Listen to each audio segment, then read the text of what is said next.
नमस्कार, विद्या news line में आपका स्वागत है।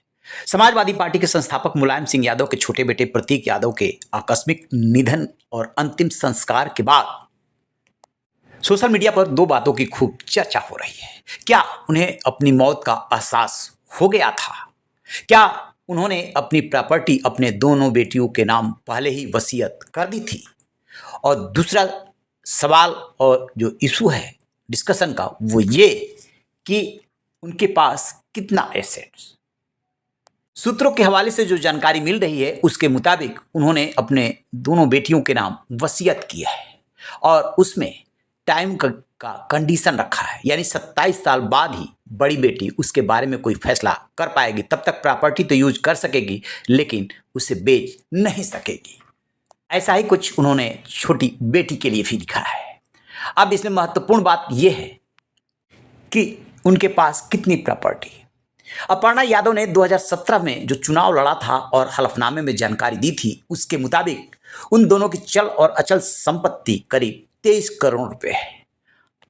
वे मुख्य रूप से फिटनेस व्यवसाय, gym chain, iron core fit और रियल एस्टेट में निवेश के माध्यम से कमाई करते थे। सालाना आमदनी 1.5 करोड़ रुपए की बताई गई है। चूंकि वो गाड़ियों के बहुत शौकीन थे इसलिए उनकी गाड़ियों के बेड़े में लिम्बोर्गिनी से लेकर के फॉर्च्यूनर तक कई गाड़ियां शामिल थी।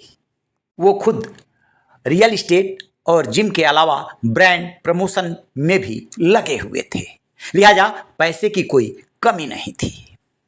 प्रतीक यादव ने हजरतगंज इलाके के गौतमपल्ली में आलीशान मकान बनाया हुआ था जिसमें वो अपनी पत्नी अपर्णा यादव और दोनों बेटियां प्रथमा व पद्मजा के साथ रहते थे।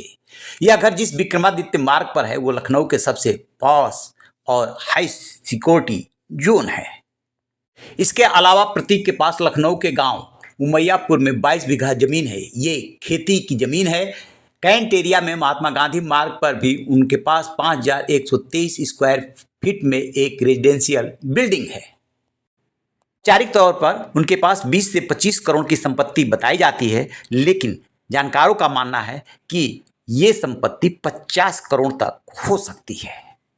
इसके अलावा 17 कंपनियां हैं।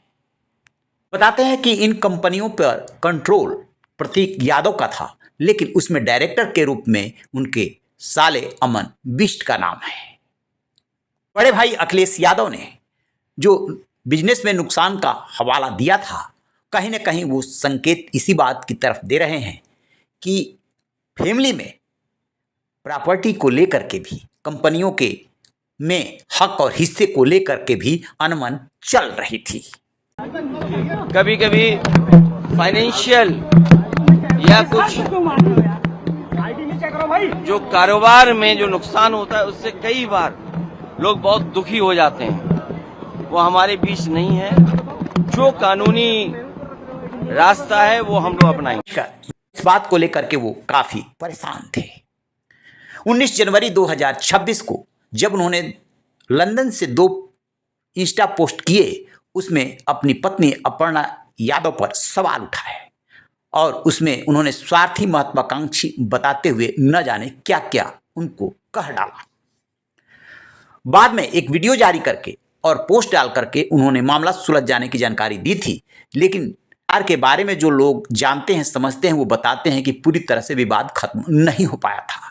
अपर्णा यादव ने बहुत होशियारी से परिवार को संभालने की कोशिश जरूर की थी, लेकिन साले अमन बिष्ट के साथ कंपनियों में हिस्सेदारी और नियंत्रण को लेकर के विवाद कहीं ना कहीं उन्हें अंदर खाने खाया जा रहा था। आपकी क्या राय है? कमेंट बॉक्स में जरूर बताइएगा। Thank you.